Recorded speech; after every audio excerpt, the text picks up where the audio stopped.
Welcome back to my channel. It's your girl Lindsay, and today I am back with another synthetic wig review. Now this one, I am loving this one. I did receive this wig from Amazon, and the store is EARFODO, I believe. They reached out to me and asked me to review this wig, so I have another cute blonde wig to review for you guys. So of course I'm gonna show you guys construction of this wig, then get into more details about this wig, and then let you guys know my final thoughts about this wig. So let's go ahead and jump into the video.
So as you guys saw from the previous clip, this wig has 3 combs, 2 right here and 1 in the back. It has an adjustable strap, and of course this is a lace closure wig.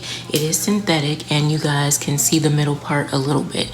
Now I did film the construction of the cap earlier today, so now you know I'm changed clothes because I'm getting ready to go out.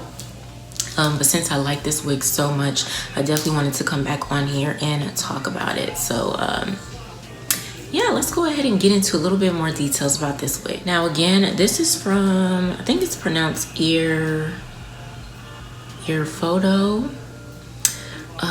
But make sure you guys check the description box below for the link and any details. But this is their long wavy synthetic wig. This is their ombre ash blonde wig, and it is 24 inches. I'm not too sure what the price point is because right now it's not available, but if I do find out the price point, of course check below in the description box. I will leave all the details that I need to regarding this wig. But yeah, that's pretty much it. It is heat resistant, so of course you can put heat on there, but of course you have to be very careful because it is a synthetic wig. Now I really do like this. Y'all know I have reviewed some blonde wigs before, but this one I really like, and I've definitely gotten some compliments so far. She is really cute. So I'm gonna go ahead and show you guys the all around again. So this is how it's looking in the front, side, back, and other side. Now she is shedding a little bit, not too much, but that's expected. But yeah, I really do like her. She really complements my skin. She is really, really, really cute. Really cute. So I want to thank the company for reaching out to me and asking me to review this wig. I really do appreciate it. I really do love it, and I hope to continue to work with them again in the future. You guys let me know down below what you think about this wig as far as the color, the texture, the length, how it looks on me, and all that good stuff. Make sure you guys give this video a thumbs up, and don't forget to comment down below, and of course share this video with your family and friends. If you're a new subscriber, welcome, and if you haven't subscribed yet, go ahead and click on that subscribe button as well as post notification bell so you will not miss a new upload from yours truly. I hope you guys enjoyed the video, and I'll see you in my next one.